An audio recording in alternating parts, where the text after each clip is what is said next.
ఏలూరు జిల్లా నూజివీడు అభివృద్ధి పనుల గురించి స్థానిక మున్సిపల్ కార్యాలయంలో మంత్రి కొలుసు పార్థసారథి కాంట్రాక్టర్లతో అత్యవసర సమావేశం నిర్వహించారు.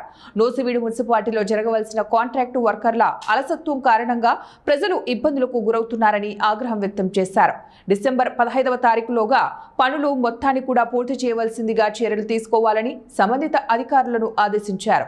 డిసెంబర్ 15లోగా నిర్మాణంలో ఉన్న పనులన్నింటి కూడా పూర్తి చేస్తామని మంత్రి హామీ ఇచ్చారు. కాంట్రాక్టర్లు మున్సిపల్ పరంగా డిపార్ట్మెంట్ పరంగా ఎదుర్కొంటున్న సమస్యలు ఏవైనా సరే రూల్ ప్రకంగానే ఉంటే వాటిని 10 రోజుల్లో పరిష్కరిస్తామని కాంట్రాక్టర్లకు చెప్పినట్లు మంత్రి కొలుసు పార్థసారథి తెలియజేశారు.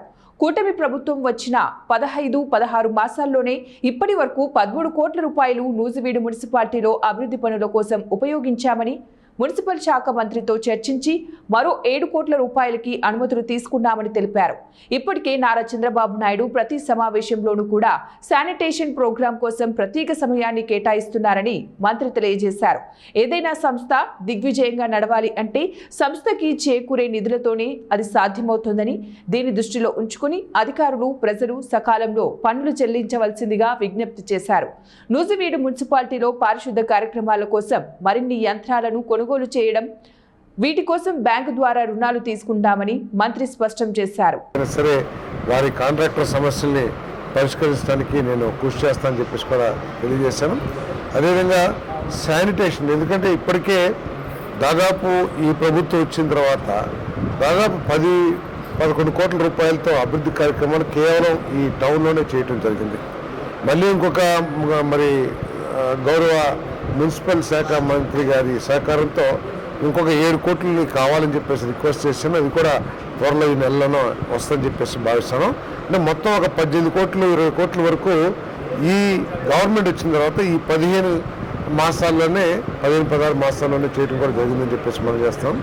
అదేవిధంగా చాలా ట్యాక్స్ ఎరియర్స్ ఏదైతే ఆదాయం ఉందో, ఒకటి అర్థం చేసుకోవాల్సింది ఏంటంటే ఏ ఇన్స్టిట్యూషన్ అయినా సరే ఆదాయం లేకుండా ఖర్చు పెట్టాలంటే ఇబ్బంది పడుతుంది.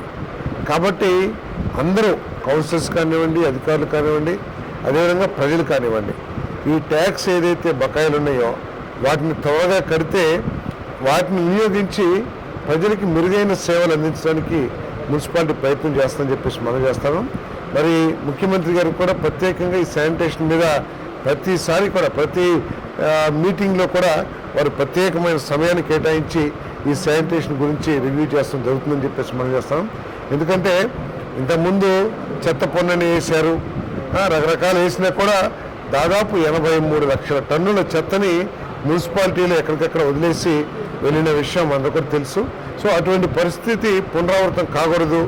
మంచి ఆరోగ్యం కోసం ఈ శానిటేషన్ బాగుండాలనే లక్ష్యంతో ముఖ్యమంత్రి గారు తగు ఆదేశాలు ఇస్తున్నారు. కాబట్టి ఈరోజు శానిటేషన్ గురించి చర్చిద్దామంటే ఒక 2 డేస్లో శానిటేషన్ వార్డ్ సెక్రటరీస్ ఎవరైతే ఉన్నారో వారందరినీ కూర్చోబెట్టి మరి ఈ మున్సిపాలిటీలో ఉన్న సమస్య ఏమిటో దాని గురించి కూడా ఆలోచిస్తాం. అవసరమైతే నేను ఈ